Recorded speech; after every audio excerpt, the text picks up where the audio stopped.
મોરના ઈંડામાં તે રંગ મોહન કેમ પૂર્યા કરતા.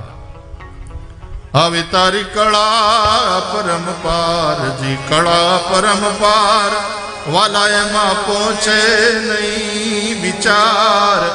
આવી હરિની કળા પરમ પારજી. 15 રૂપિયાનું કે 20 રૂપિયાનું લીલું નાળિયેર પીતા હોય, કેટલાનું આવે ભાઈ? હા, અમારે બજારે જવું ના પડે ને એટલે અમને आटे दाल का भाव पता नहीं होता हम लोगों को. लीलो त्रोपो કેટલામાં આવે? 40 રૂપિયા એ હોય નહીં કઈ. અમારે સાંદીપની માંથી ખાલી એટલા રૂપિયા આપીને લઈ જાય, 40 રૂપિયા કઈ વેચતા હોય એવું થાય. 20 રૂપિયા એટલે બહુ પૈસા વાળાના એરિયામાં 40 માં દેતા હશે, મધ્યમ વર્ગ વાળા રહેતા હોય 30 માં દેતા હશે, અને ક્યાંક ક્યાંક 20 માં નિકાલ કરતા હશે. એ જે હોય તે તમારા ભાગ પ્રમાણે તમારે જેટલા દેવા પડ્યા હોય એટલામાં એ નાળિયેર લીલું લઈ અને પછી એમાં ભૂંગળી નાખી અને નાળિયેરનું પાણી પીતા હો ત્યારે ક્યારે વિચાર કર્યો કે મારું આમાં આ પાણી ક્યાંથી આવ્યું? અને પાછું હાવ શુદ્ધ, એમાં ભેળસેળ થતી નથી. બોલો, મોંઘી પડે, કોઈ કરવા જાય તો મોંઘી પડે. આ દેશમાં નાળિયેર પાણી જ શુદ્ધ મળે છે. અને એ નાળિયેર પાણી પીતા હોય ત્યારે વિચાર કર્યો કે આટલે ઊંચે આ પાણી ન્યા ચડાવ્યું કોણે?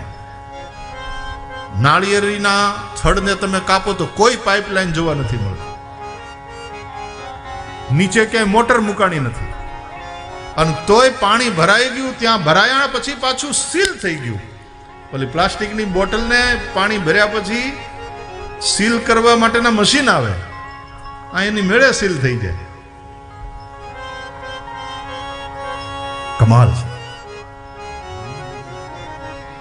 કળા પરમ પાર. એ પથ્થર અંદર જીવ જીવે ને, પથ્થર અંદર જીવ જીવે ને, આ બંધ શ્રીફળમાં પાણી. ઈશ્વર તું પણ છે વિજ્ઞાની, ઈશ્વર તું પણ છે વિજ્ઞાની. ગજબની રચના. દેને પોલા નભમાં સૂર્ય ચંદ્ર ક્યાં રહેતા હશે? સૂર્ય ચંદ્ર ક્યાં રહેતા હશે? આ જનનીના ઉદરમાં જીવ જીવે ને, એ વાયુ ક્યાંથી વહેતા હશે?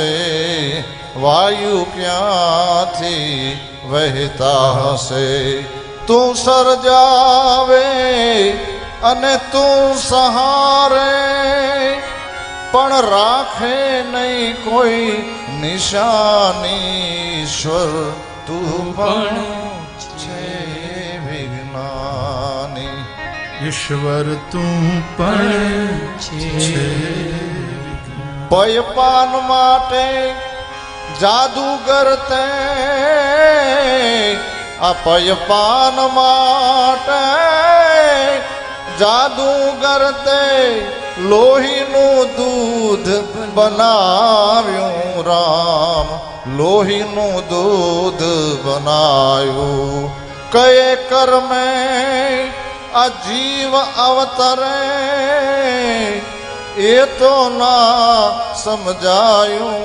રામ એ તો ના સમજાયું. કોને બંધન અને કોને મુક્તિ, વાત રાખે છે છાની. માટે ઈશ્વર તું પણ છે વિજ્ઞાની.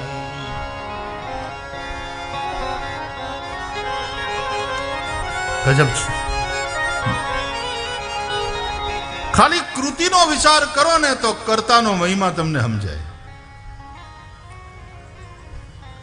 અને એ ભાવથી આ બધું જુઓ કે આટલી અદ્ભુત રચના, તો એ રચનાકાર કેવો હશે? કાળી કાળી વાદળીઓનો ગોવાળ કેવો કાળો હશે ને વીણ આંચળે દોહનાર. ધીમો ધીમો ધીમો વરસાદ વરસતો હોય ત્યારે કોઈક વગર આંચળે ગાયુંને કાળી કાળી ગાયુંને દોતું હોય એવું લાગે. સૌને રોજી રોટી ચૂકવનારી શેઠીઓ કેવો હશે, કીડીને કણ અને હાથીને મણ, સૌને એની જરૂરિયાત અને યોગ્યતા પ્રમાણે પહોંચાડનારો પરમાત્મા એ કેવો શેઠીઓ. એની કૃતિ પ્રેઝન્ટ છે અને કરતા એબસન્ટ. એબસન્ટ એટલે આમ તો બધે છે પણ દેખાતો નથી, એ અદ્રશ્ય છે. પણ આ કૃતિને લઈ અને આપણે કર્તાની કલ્પના કરવાની. અને એક વસ્તુ તો ચોક્કસ છે કે કર્તા વિના કૃતિ ન હોય. There is no effect without cause. This is law. આ નિયમ છે. કારણ વિના કાર્ય ન હોય. તો આ જે આટલું અદ્ભુત કાર્ય, તો એનું કારણ એ પરબ્રહ્મ પરમાત્મા એ ક્યાં બેઠો હશે, એ કેવો હશે. એનું કરેલું બધું દેખાય છે અને કરનારો દેખાતો નથી, કરતાર દેખાતો નથી. એ કરતાર છે, એ કરનાર છે.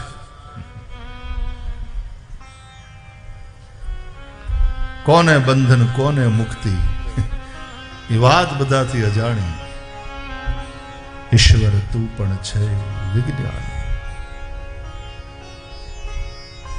બસ એ રીતે એનું સ્મરણ કરો.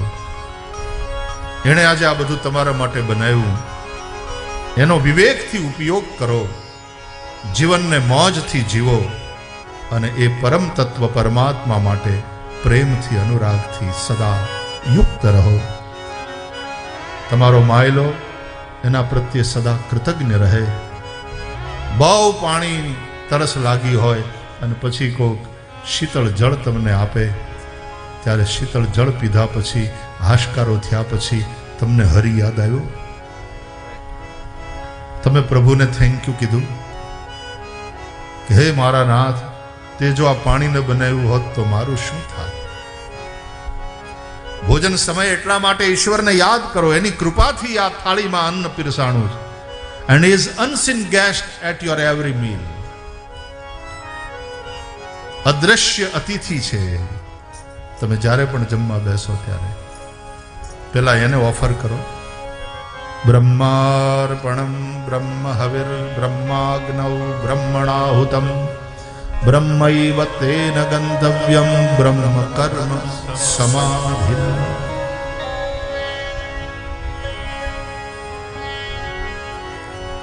પુરુષાર્થ કરો અને પ્રભુની કૃપા થાય ને તમે પામો. માગો નહીં, પામો. પામ્યા એ પ્રસાદ.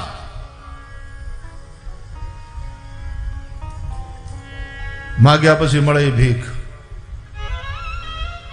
પામ્યા એ પ્રસાદ. અને પ્રસાદ છે તો વહેંચીને ખાઓ, એકલા ન ખવાય. પ્રસાદને માથે ચડાવો, એનો આદર કરો, એનો ક્યારેય દુરુપયોગ ન થાય. મને તો એવું લાગ્યા કરે જગદીશભાઈ કે આપણું જીવન છે ને એ પ્રોપરાઇટરશિપ નથી, પાર્ટનરશિપ જ છે.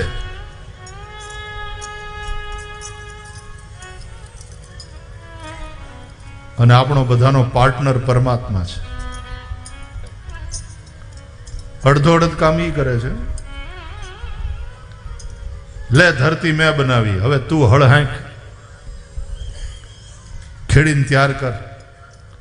પછી વરસાદ હું વરસાવીશ. લે પછી તું વાવણી કર. પછી બીજને અંકુરિત હું કરીશ. લે હવે તું નેદણા કરવામાં લાગી જા. નિંદામણ તારું કામ. એને મોટો કરીને એને ડુંડી હું આપીશ, ડુંડીમાં દાણા હું આપીશ, એ દાણાને હું પકવીશ. પછી લણવાનું કામ તારું. લઈ આવ અનાજ ખળામાંથી ઘરે, પછી એને ઘંટીએ દળી, લોટ કરી, ઘરવાળીને દે, એની અંદર પાણી ભેળવી, એનો લવો કરી, રોટલો ઘડી, તાવડીમાં નાખી, શેકી, અને તને જ્યારે પીરસે થાળીમાં ત્યારે ગરમ ગરમ રોટલાનો પૂડીઓ ઉખેડી એની અંદર 3 ચમચી ઘી પધરાવી અને પછી ખાવાનું કામ તારું, તો પાછું પચાવવાનું કામ ભગવાન કે મારું. પચામ્યન્નમ ચતુર્વિધમ. પછી થાક્યો પાક્યો તું આડે પડખે થઈ જા, તું હુઈ જા. તારા દિલને ધડકતું રાખવાનું કામ ને તારા આ પંખાને ચાલતો રાખવાનું કામ મારું. હું જાગીશ, તું હુઈ જા. આપણું જીવન પાર્ટનરશિપ વાળો બિઝનેસ છે અને પરમાત્મા આપણો પાર્ટનર છે અને દરેક કર્મનો સાક્ષી છે. આપણે હિંમત હારી જઈએ ત્યારે આપણી હારોહાર ઊભો રહીને આપણી અંદર ઉત્સાહ પ્રેરનારો, એની કૃપાથી નિરાશા ખંખેરીને માણસ એક નવા ઉત્સાહ સાથે કામે લાગતો. એકલા અર્જુનનો રથ હલાવે છે એમ થોડું, આપણા હવના જીવન રથના સારથી શ્રી કૃષ્ણ જ છે. પ્રભુ તમે છો મારા જીવન રથના સારથી, અને જ્ઞાન ગીતા ઉપદેશી મુજને તમે બનાવજો પરમાર્થી, મારા જીવન રથના સારથી. પ્રભુ તમે છો મારા જીવન રથના સારથી. જ્ઞાન ભક્તિ બે પૈડા રથના, ચલાવવાને હું સમરથના, ચલાવવાને હું સમરથના.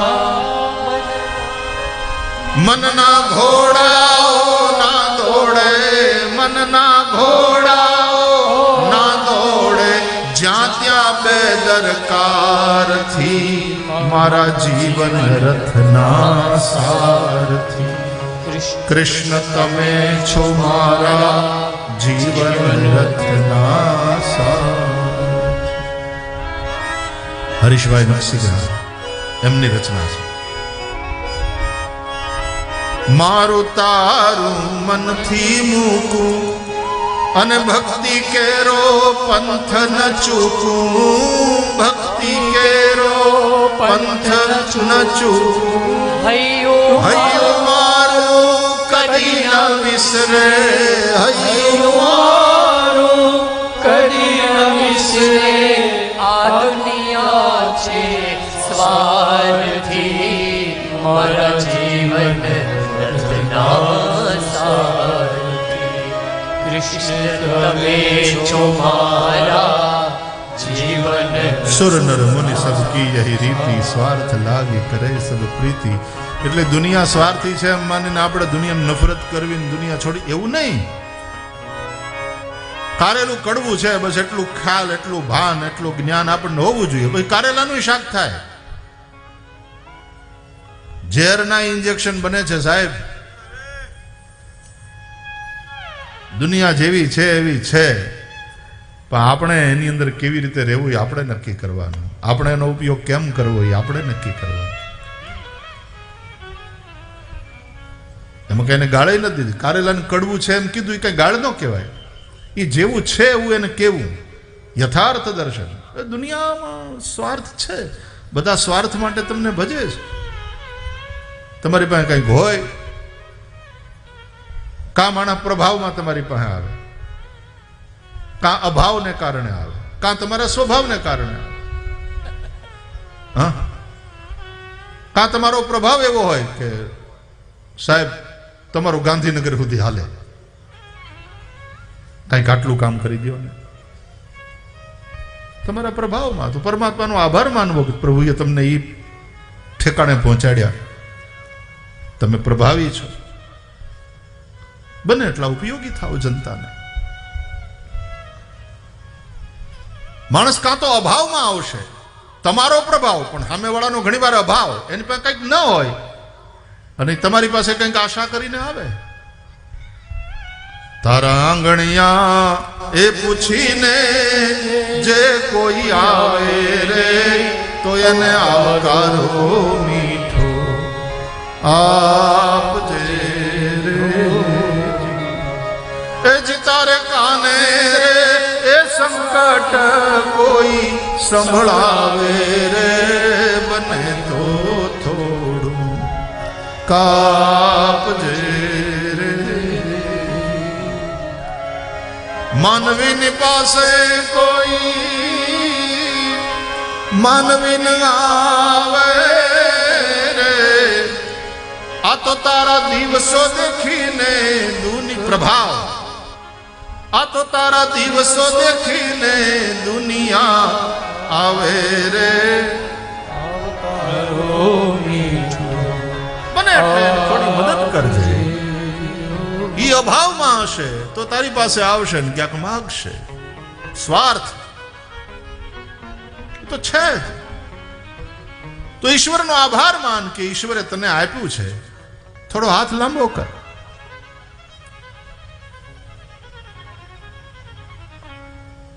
અને કાં તારો સ્વભાવ જોઈને કે ઉપકારી છે, બહુ દયાળુ છે, કોઈ આવશે.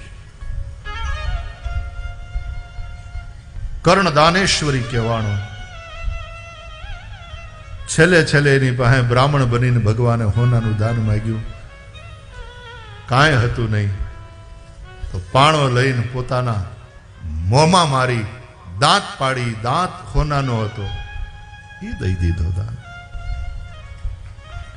જેનો સ્વભાવ જ દેવાનો છે. બ્રહ્મલીન સ્વામી સત્યમિત્રાનંદજી મહારાજ કહેતા બે પ્રકારના લોકો હોય છે. ઘણા દેવતા હોય, દેતા જ રહે, એનો સ્વભાવ જ દેવાનો. અને ઘણા લેતા જ રહી, લેવતા હોય. દેતા રહી દેવતા, લેતા જ રહી લેવતા.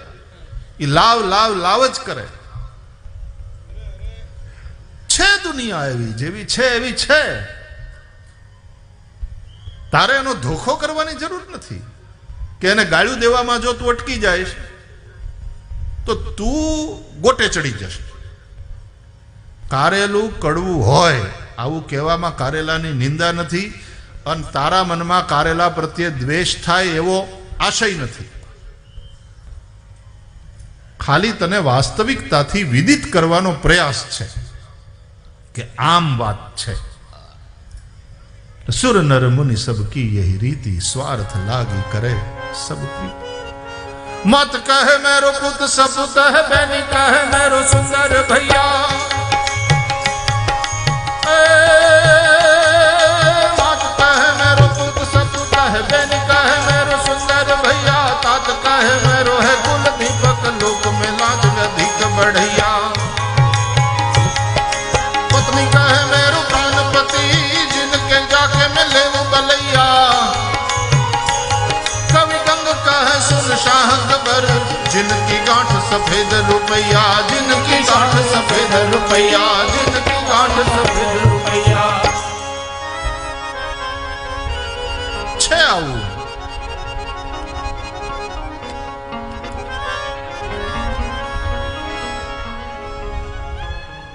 આપતો રહે. વાયુ હોય, વરસાદ હોય, સૂરજ હોય, ધરતી હોય, નદીઓ હોય, બધા આપતા જ રહે છે. ધરતી આપ્યા જ કરે છે.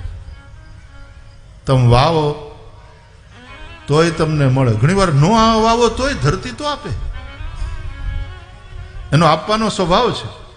એનો સ્વભાવ જ આ ઝાડવા થઈને પ્રગટ થયો છે અને ફળ આપે છે. આ નદીયું પાણી નથી એના પીતી, એ ઉપકારી એનો આત્મા રે. આ ઝાડવા ફળ નથી એના ખાતા રે, ઉપકારી એનો આત્મા રે. રત્નો રૂપાળા એના મોંઘા મૂલ વાળા રે. રત્નો રૂપાળા મોંઘા મૂલ વાળા, પણ દરિયો પહેરે નહીં મોતીડાની માળા રે. ઉપકારી એનો આત્મા. એ તો જે મરજીવા બનીને અંદર ડૂબકી મારે, દરિયો મોતીડા એને લૂંટાવવા તૈયાર છે. લઈ જાઓ, આપવા જ બેઠા છે. જે દેતા રહે એનું નામ દેવતા. આપતા રહો. પૃથ્વીનું, આ સૃષ્ટિનું પ્રત્યેક તત્વ આપવામાં સંલગ્ન છે. સતત આપવું. માના થનમાં દૂધ પરમાત્માએ બાળકને આપવા માટે આપ્યું છે, અને તેથી દૂધ બાળકને પીવડાવે, ધવડાવે, એમાં બાળકનું પોષણ થાય તો બરાબર, પણ ધવડાવીને માતાને પણ ઓછી તૃપ્તિ નથી થતી. માને સંતોષ થાય, એને તૃપ્તિ થાય. મેં તો જોયું છે વિદેશોમાં, જ્યાં બોલા મશીનથી દૂધ કાઢે, એ ચરતા ચરતા ગાયોના થનમાં એકદમ દૂધ ભરાઈ ગયું ને આવ એકદમ વજનદાર થઈ જાય, અને દોવાનો ટાઈમ થયો હોય, ગાયું પોતે દોડતી દોડતી ત્યાં જઈને લાઈનમાં ઊભી રહે, અને પછી એનો વારો આવે, અને જેવા એના આંચળે પેલા મશીન લગાડે, અને પછી દૂધ એમાંથી ખેંચાવાનું શરૂ થાય, ગાયને જાણે આમ હાશ થતી હોય ને હાશકારો થતો હોય, અને દોવાઈ જાય પછી ગાય રિલેક્સ થઈ જાય. બોલતી નથી પણ મનોમન થેન્ક યુ કઈ નીકળે. દૂધ પીવાવાળા ગાયને થેન્ક યુ કહે, અને ગાય આપીને હાશકારો અનુભવે. દૂધ આપવું એ ગાયનો માત્ર સ્વભાવ. હવે આ ધ્યાનથી સાંભળજો વાલા બધા, ભલે ભણ્યા ગણ્યા ન હોય, ગામડાવાળા છો પણ તોય સમજી જાઓ, તમે હોશિયાર બહુ છો. હવે ધ્યાનથી સાંભળો. દૂધ આપવું એ ગાયનો ખાલી આપવાનો સ્વભાવ જ નથી, એ ગાયની અનિવાર્યતા છે.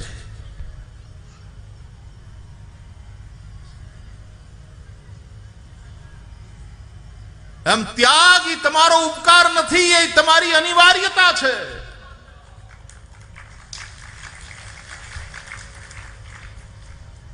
એ અનિવાર્યતા તમારી જે છે, એ ત્યાગ જો નહીં કરશો તો માંદા પડશો. મળમૂત્રનો ત્યાગ તમારી અનિવાર્યતા છે કે નહીં ભાઈ? કથામાંથી ઉપાડે જ ને. હે? અને ત્યાગ કર્યા પછી તમને કેવી નિરાશ થાય, આ તમને લૌકિક દ્રષ્ટાંતથી સમજાવું. ઊભા થવું પડે જ ને, ફ્રેશ થવા જવું પડે જ ને, અને 2 કલાકથી રોકીને બેઠા હોય, અને પછી ક્યાંક સગવડ થાય, મેળ પડે, અને ત્યાગ કરો, પછી કેવો હાશકારો થાય. તો તમે જઈ આવ્યા, એ તમે કોના ઉપર ઉપકાર કર્યો ભાઈ? તમે કોના ઉપર ઉપકાર કર્યો? અને કદાચ એ ઉપકાર છે તો તમારો તમારા પોતાના ઉપર છે.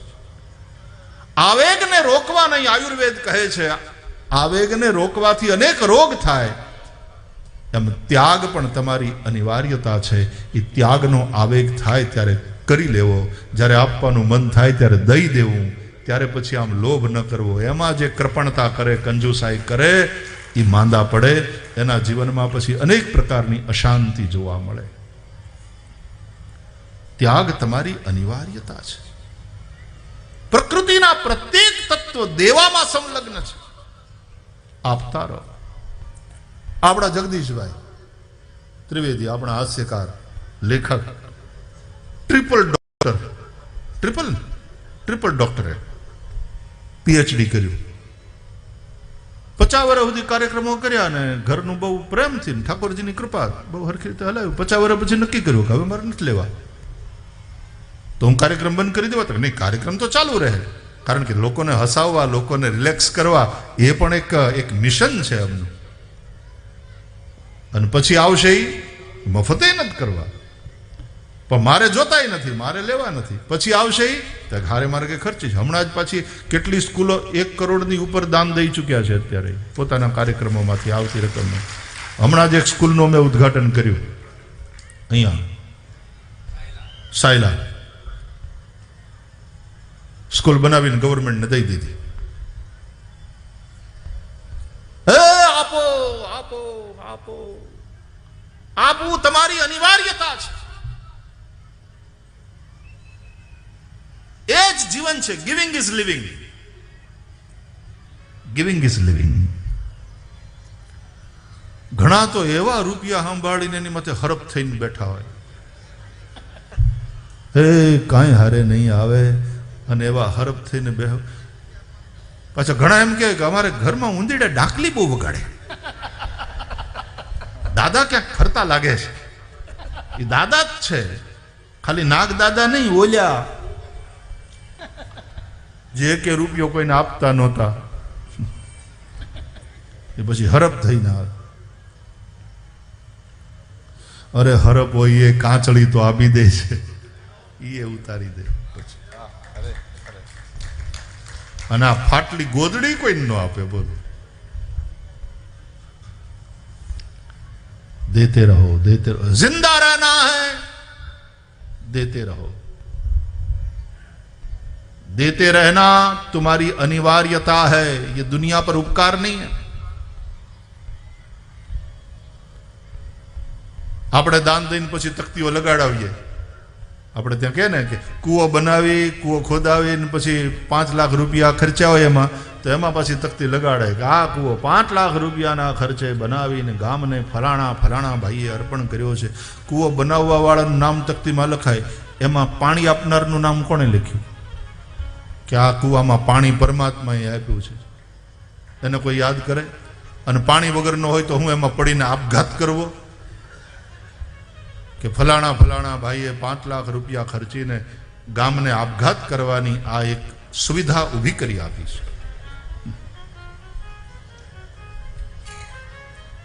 પાણી દેનારો પરમાત્મા ક્યાંય પોતાનું નામ લખતો નથી. આપતા પણ ઈશ્વર પાસેથી શીખો. ભાગવતમાં કથા આવે છે, દ્વારકાધીશે સુદામાને આપ્યું, એક મુઠ્ઠી પૌવા ખાધા એના, અને ત્યાં તો કેટલી સમૃદ્ધિ આપી. અને આપ્યું તો એવી રીતે આપ્યું કે સુદામાને ખબર ન પડી.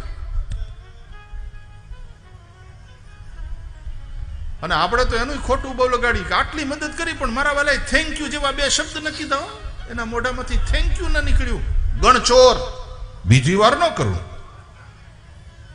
હવે ભલે રોવે ગમે એટલો, હવે ન આપું. ઈશ્વરે આવું વિચાર્યું હોત ને તો તું ભૂખ્યો મરી ગયો હોત. ઇન્સાન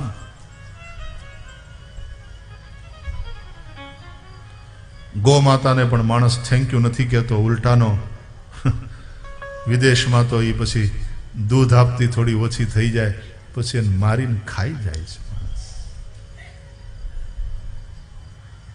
માણસ જેવી નગુણી જાત બીજી કોઈ નથી.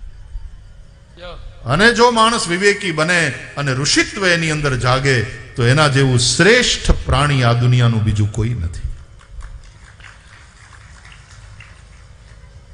અને ઋષિત્વ આપણામાં પ્રગટ થાય એટલા માટે આ કથાઓ છે. એ ઋષિત્વ પ્રગટ થાય એટલા માટે આવા બાવલિયાઓ બધા ક્યાંક મઢી કરીને બેઠા હોય છે, અન્ન ક્ષેત્ર ચલાવતા હોય છે, રામને ભજતા હોય છે, અને રોટલો ભૂખ્યાને આપતા હોય છે. આજે હું બનાવ્યું જમવામાં?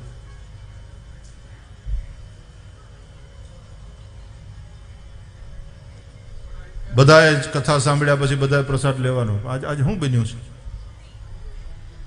ગઈકાલે બુંદી ખાધી, ભાડા લાપસી હતી, પછી મગ, 2 શાક, વાહ, અને દાળ ભાત, ગાંઠિયા, વાહ. હું હતું બીજું? ઘૂઘરા. ઓહો, થાળી ભરાઈ ગઈ. મારે એક દી જોવા આવવું પડશે, દર્શન કરવા આવવું પડશે. ભેગું કરીને ખાવા કરતા ભેગા થઈને ખાવાનો આનંદ જુઓ તમે. આ ભેગા થઈને ખાઈએ છીએ, સાથે મળીને. સહનૌ ભુનક્તુ, કેટલો આનંદ આવે.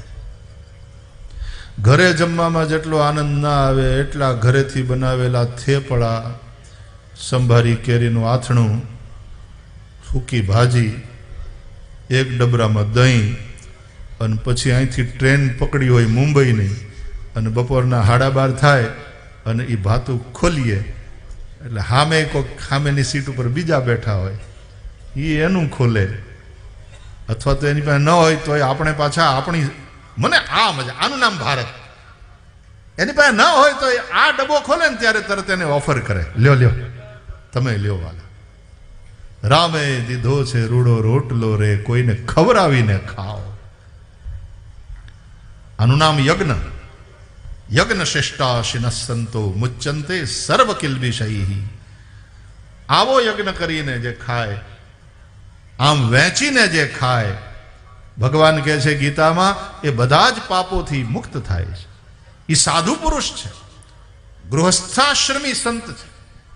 અને ભુંજતે તે ત્વગમ પાપા એ પચંત્યાત્મ કારણાત, જે રાંધે ને એકલો ખાય એ પાપ ખાય છે.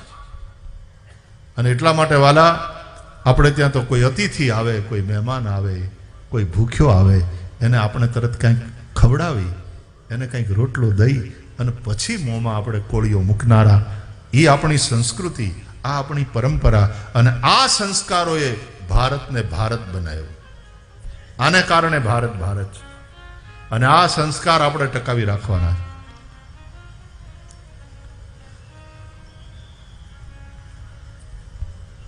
ગામડે ગામડે કંઈક એવું હોવું જોઈએ. કોઈ ગામમાં આવ્યો હોય ભૂખ્યો, આપણે ત્યાં તો ગામડામાં તો બહુ વાંધો નથી આવતો. કોઈને ત્યાં મહેમાન આવે તો કોઈને ત્યાં હચવાઈ રહે.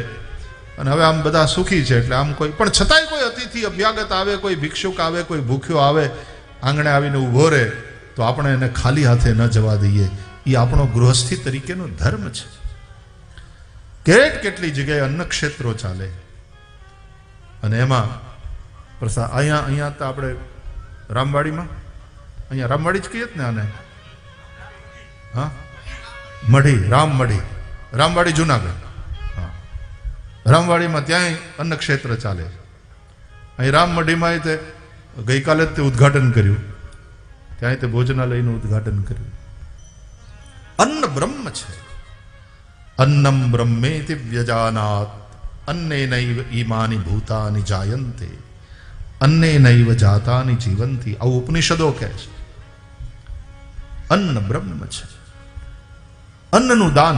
ધાન્ય વેચાય માર્કેટિંગ યાર્ડમાં જઈને, કે ઘઉં વેચ્યા, જીરું વેચ્યું,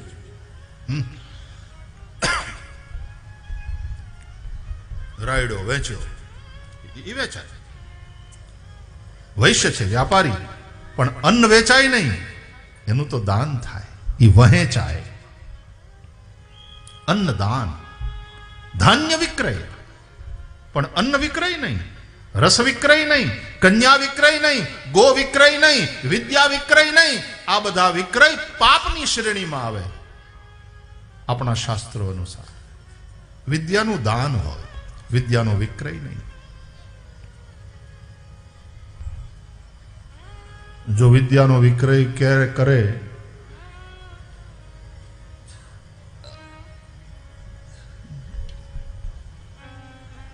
હોળ ઉઠી જાય ને એવા ચાબખા માર્યા છે કવિઓએ ત્યાં, ભાગવતના વક્તાઓને. ત્યાં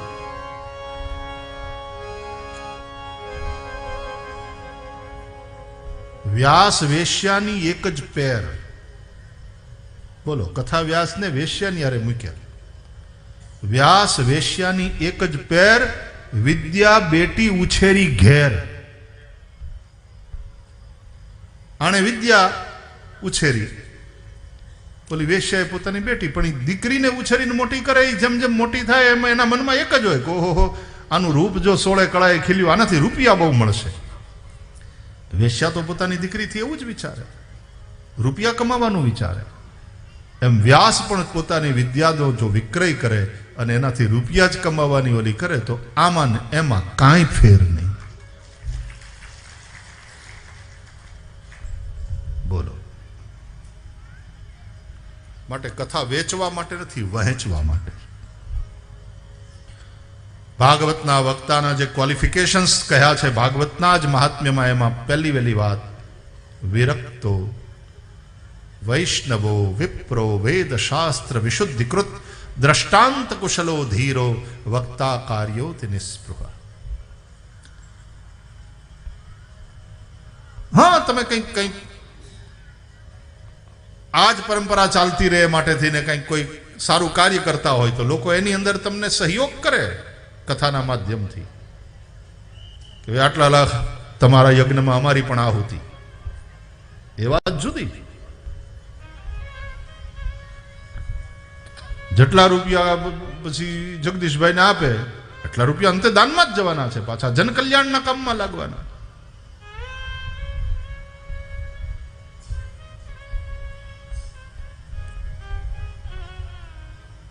વિદ્યા વિક્રય, કન્યા વિક્રય, ગો વિક્રય, રસ વિક્રય, આ બધું પાપની શ્રેણીમાં આવે. એનું દાન થાય તો ધાન્ય વિક્રય થાય, પણ અન્નદાન એ રંધાઈ જાય.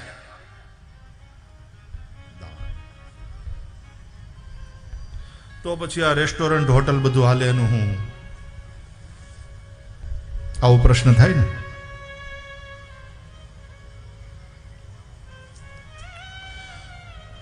બદલાયેલા સમયની તાસીર છે. પેલા આવું નહોતું,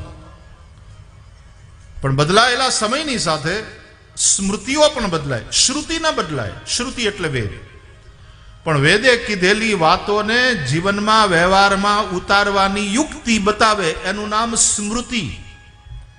એટલે સ્મૃતિ સમયે સમયે બદલાય.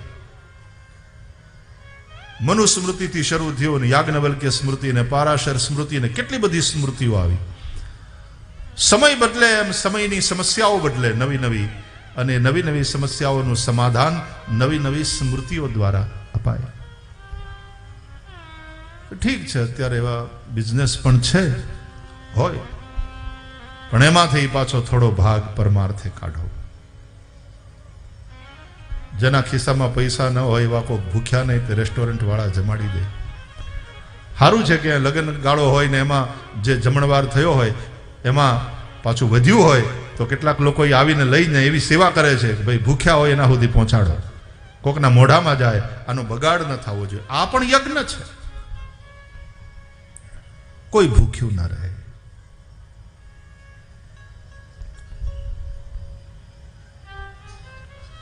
આમ તો રસ વિક્રય ના થાય. આપણા માનનીય વડાપ્રધાન નરેન્દ્રભાઈ ગુજરાતના મુખ્યમંત્રી હતા. અમે સુરતની અંદર એક કાર્યક્રમમાં સાથે હતા, ત્યારે એમણે એક વાત કીધેલી. આ બાજુ બધું ડેરીનું બહુ ચાલે ને, સારું કલ્ચર અહીંયા ડેવલપ થયું છે. એટલે એમણે ત્યાં એક વાત કરી હતી, અને પછી મેં જાહેરમાં એ જ મિટિંગમાં એમનું સમર્થન કર્યું કે બધા ડેરીમાં દૂધ ભરવા આવે ત્યારે કે મેં એવું સજેસ્ટ કર્યું કે ભાઈ ત્યાં ગામના બધા ભેગા થઈને એક કેન ધર્માદાનું રાખો, અને એ ધર્માદાના કેનમાં આમ તો તમે દૂધ વેચવા આવ્યા છો, તમારે ડેરીમાં આપવાનું છે, તમારે પૈસા રોકડા કરવાના છે. આમ રસ વિક્રય ન થાય, પણ હવે સમય બદલાયો છે અને આ એક બિઝનેસ, એક વ્યવસાય છે ડેરી ઉદ્યોગ. તો તમે આ ધર્માદાના કેનમાં તમારી ભાવના પ્રમાણે પળી, 2 પળી, અડધો લીટર, 1 લીટર એમાં નાખો ધર્માદાના કેનમાં, અને બાકીનું ભરો ડેરીમાં. જે કંઈ પૈસા થાય રોકડા કરો, બરાબર. અને ધર્મદાના કેનમાં જે આવે દૂધ ભેગું થાય એ ગામના 5 માણસ ભેગા થઈ અને એનો વહીવટ કરે કે જે ગરીબના છોકરા હોય ન્યાય દૂધ એના પેલા પ્રમાણે પાય, કોઈ ગર્ભવતી બહેન હોય, કોઈ જરૂરિયાત વાળું હોય ત્યાં એને વેચે. આ યજ્ઞ છે. પહેલો ભાગ પરમાર્થે કાઢો. આપણા જૂના જમાનામાં ખેડૂતો જ્યારે ખડું લેતા ને ત્યારે એક ઢગલો અલગ કરતા, પહેલો ધર્માદામાં જાય, અને પછી એ ધર્માદો કર્યા પછી દાન દીધા પછી બાકીનું ધાન્ય ગાડે ભરે અને ઘરની કોઠીમાં પછી આવે. અને યજ્ઞાવશિષ્ટ કહેવાય. યજ્ઞ શિષ્ટા શિનઃ સંતો મુચ્યંતે સર્વ કિલ વિષય. આ આપણા સંસ્કારો છે, આપણો ધર્મ છે, આ આપણી પરંપરા છે, આપણી જીવન શૈલી છે. વહેંચીને ખાવું આ ઋષિ જીવન છે. ખાસ કરીને ગામડાના ભાઈ બહેનો, ખાસ કરીને આ બધી માતાઓ બહેનો, તમે લોકોએ ધર્મને સારી રીતે ટકાવી રાખ્યો છે. એટલા માટે ધર્મ પત્ની એવું કહેવાય ને. ધર્મપતિ એવો શબ્દ નથી જોયો, ધર્મ પત્ની એવો શબ્દ છે. પતિના ધર્મમાં સતત પતિની સાથે ઊભી રહે, હરામનું ઘરમાં ના આવે, અનીતિનું ઘરમાં ના આવે, અને આપણા પસીનાની જે કમાઈ હોય એમાંથી પણ પાછું થોડુંક દાન કરી કોઈક ભૂખ્યાને રોટલો ખવડાવી અને પછી ખાઈએ. એ યજ્ઞાવશિષ્ટ પ્રસાદ છે, અને એ ખાતા તમારા બધાય પાપ બળીને ભસ્મ થશે. સુખી થશો, સદા પ્રસન્ન રહેશો, સાજા નરવા રહેશો, તમારા જીવનમાં શાંતિ રહેશે. આવું જીવજો. આપણા ઋષિઓએ આપણને આ સંદેશ આપ્યો છે. હરામનું નહીં જોઈએ.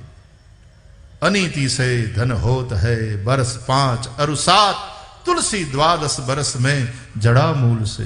રાંકા બાંકાની વાત ડોંગરે બાપજી બહુ કહેતા. બંને પતિ પત્ની હાવ ગરીબ, બંને જણા ક્યાંક જાતા હતા હાલીને. એમાં રાંકા આગળ, માથે પોટલું, એની પત્ની બાંકા એની પાછળ, એની માથે પોટલું. તો ઓલ્યો જાય હાથમાં આમ લાકડી અને ભગવાનનું નામ લેતા જાય, આમ કપાળમાં તિલક, ગળામાં માળા, બે પતિ પત્ની ભગવાનની ભક્તિ કરે. અને એમાં ગરીબ માણસો જાતા જાતા પુરુષની દ્રષ્ટિ, રાંકાની દ્રષ્ટિ પડી રસ્તામાં પડેલા હોનાના હાર ઉપર. અરે કોકનો પડી ગયો લાગે છે સોનાનો હાર. ભગત છે, પોતાની દ્રષ્ટિ તો બગડે જ નહીં, ઉલટાનું એને એમ થયું કે આ કોકનો પડી ગયો. પછી એને એમ વિચાર આવ્યો કે કદાચ મારી પત્ની જોઈ લે, સ્ત્રી છે, એનો જીવ આમાં જાય તો હરામનું ન લેવાય. એટલે આમ ઊભા ઊભા જેણે પગથી ધૂળ પેલા હોનાના હારની માથે નાખી કે આ દેખાય નહીં, દાટી દઉં. ત્યાં તો પત્ની આવી ગઈ બાંકા, માથે ઓલું કપડાનું પોટલું, અને આવીને જોતી જોતી કે કેમ ધૂળ માથે ધૂળ નાખો છો?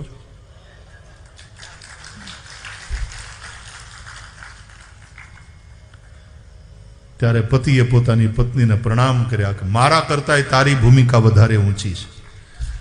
મને તો આ હોનું દેખાણું, પણ તને તો પરધન ધૂરી સમાન, પરધન ધૂલ કે બરાબર. એમાં મન જ ન જાય આપણું. હરામનું નહીં ખાવા.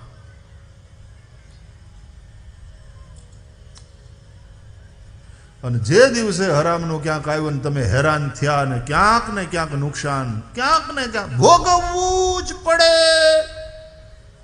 પાક્કું. અવશ્યમેવ ભોક્તવ્યમ કૃતમ કર્મ શુભાશુભમ. નિયમ જ છે. અને જ્યારે ભોગવતા હોય ત્યારે તમારે જરા પાછલા ચોપડા તપાસી જવા, ક્યાં ભૂલ થઈ હતી, ક્યું પાપ થયું, કયું હરામનું મારા ઘરમાં આવી ગયું. પાછલા ચોપડા તપાસી જવા, પાછલો હિસાબ તપાસી જવા.